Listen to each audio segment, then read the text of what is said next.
నాకు మా అమ్మ 5 సంవత్సరాల వయసులో దేవుడిని నమ్ముకుంటే ఆ చర్చికి వెళ్ళాను. ఆ చర్చి దీవించబడ్డం, ఆశీర్వదించబడ్డమే నాకు తెలుసు. కానీ కష్టపడి మరి దేవుని సన్నిధిలో మొరపెట్టి ఏడ్చి గోజాడితే మందిరం వస్తుందన్న విషయం ఆ రోజు వరకు నాకు తెలీదు. పెండ్లైన కరెక్ట్గా 10 రోజులకి సేవకులుగా మేమిద్దరం ప్రార్థన చేస్తున్నప్పుడు దేవుడు నాతో మాట్లాడుతున్నాడు. ఎందుకంటే నాకు లోపల ఏదో తెలియని భయం. ఎవరు లేకపోతే చర్చ్ ఎలా ముందుకెళ్తుంది, ఎవరితో చెప్తారు? పాస్టర్ గారు గోడకు చెప్తూ ఉండేవారు, గచ్చుకు చెప్తూ ఉండేవారు.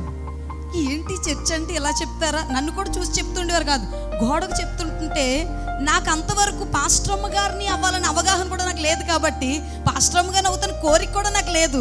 దేవుడు పిలుపో, దేవుడు చిత్తమో. అమ్మ ఏదో ట్రైనింగ్ పంపించారు, వచ్చారు, పెళ్లి చేసుకో అన్నారు, పాస్టర్ గారు ఆయన అన్నారు. అంతవరకు తెలుసు. మా ఒక ఉద్దేశాలు మాట్లాడుకోవడానికి ఒక్కసారి కూడా ఫోన్లో మాట్లాడుకోలేదు. ఆయన ఎలా ఉంటాడు నాకు తెలియదు, నేను ఎలా ఉంటానని తెలియదు. మా అమ్మ చూపించింది పెళ్లి చేసుకోవాలి, అంతవరకు నాకు తెలుసు. కాబట్టి చర్చ్ కోసం మాట్లాడుకోవడం తెలియదు, చర్చ్ ఎలాగుంటుందో తెలియదు, విశ్వాసులు ఉండరని తెలియదు, ఏది తెలీదు.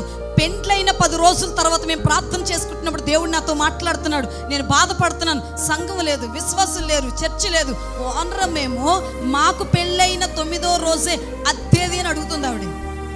అప్పటికి 500 అద్దె, మేము ఉంటున్న రూమ్లోనే చర్చు.